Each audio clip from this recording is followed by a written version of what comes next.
So yang paling penting ialah mentauhidkan Allah. Yang paling penting ialah at-taslim li amril wahyi, menerima, tunduk dan patuh pada perintah wahyu, dan tanfidh atau melaksanakan ketaatan secara total.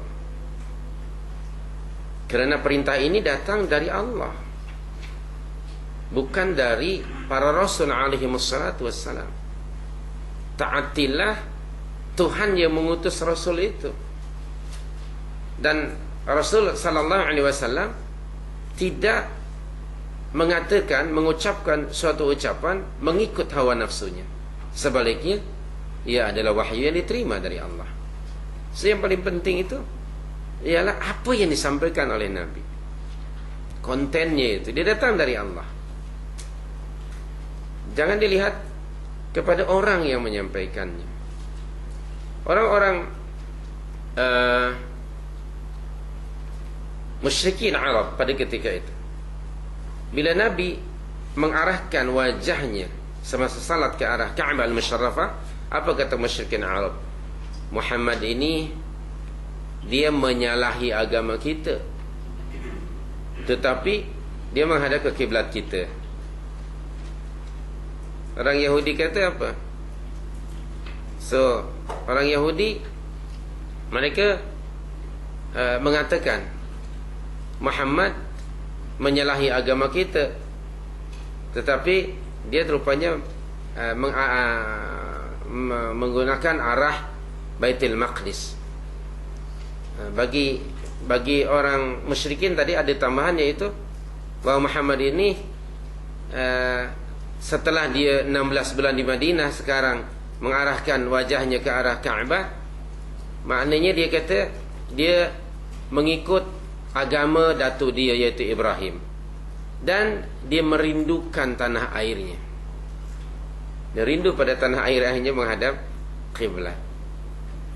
Kemudian orang-orang munafiqun mereka memberikan komen, Muhammad ini tak ada pendirian.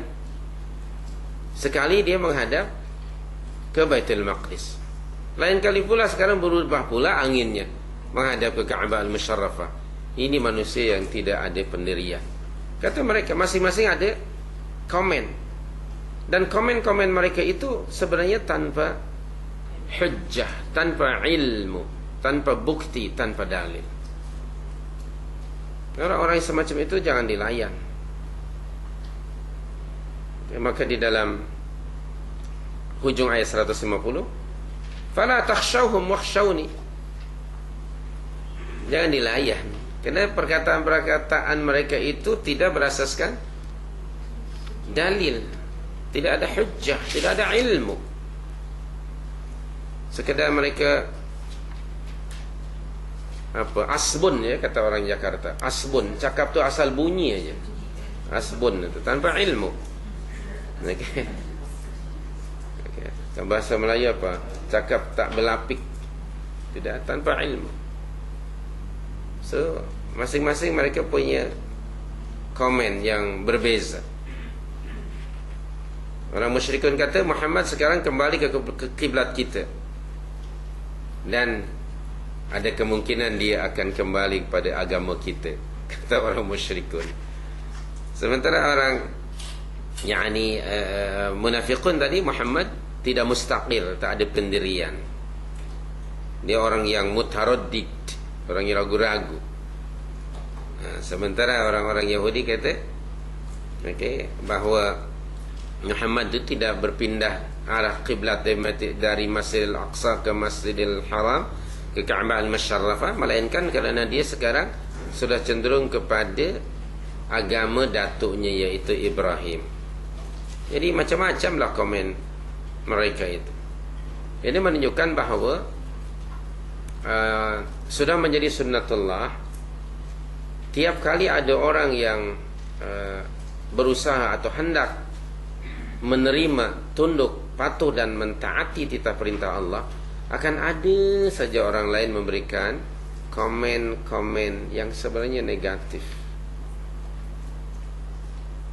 Oleh itu, bila anda tahu kebenaran yang datang dari Allah, maka fala takunanna minal mumtarin, pada ayat 147 sebelum ini. al-haqqu min rabbik fala takunanna minal mumtarin. Jadi maknanya jangan didengar sangat cakap orang. Apalagi mereka bercakap itu bighairi ilmin wala hudan wala kitabim munir. Tanpa ilmu, tanpa petunjuk, dan tanpa kitab yang menjelaskan.